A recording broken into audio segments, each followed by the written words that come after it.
Hey everyone, Luke here with your Weather Wednesday video post. This week is all about the history of naming hurricanes. So it wasn't until the early 1950s that we started naming tropical storms.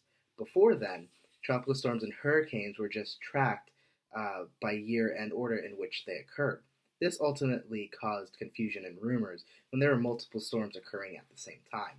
So back in 1950, which is the year the system of officially naming Atlantic-based tropical storms began, they started by using names from the joint British-U.S. World War II spelling alphabet.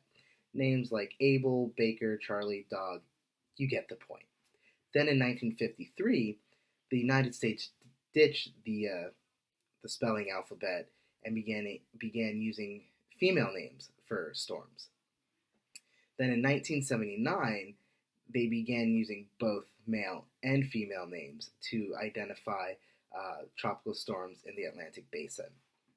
So people tend to think that NOAA's National Hurricane Center controls the naming of tropical storms, but that isn't the case. There is a strict procedure that has been established by the World Meteorological Organization. So for storms that form in the Atlantic, there is a list of male and female names which are used on a 6-year rotation. Believe it or not, people will email suggestions for names of tropical storms. But the system for naming storms is way too formal for just someone's emailed suggestion.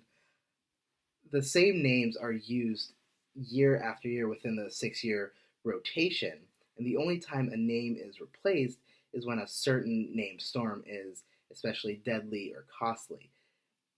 Those names of the storms that are deadly or costly are then retired.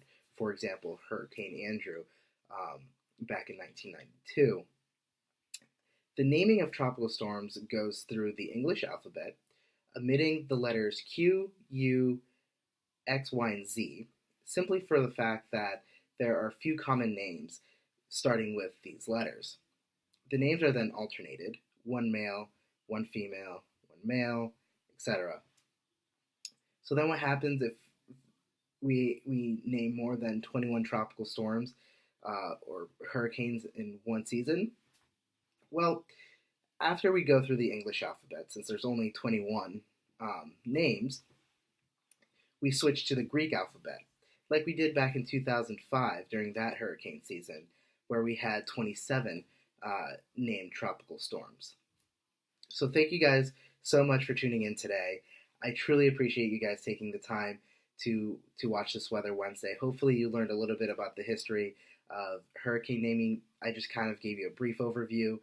There is so much more that goes into this. I highly suggest that you research it. It's really, really cool. As always, leave a comment down below. Call me, email me, text me. I would love to hear from you. Next Weather Wednesday, the history of naming winter storms. Until next time, guys, have a good one.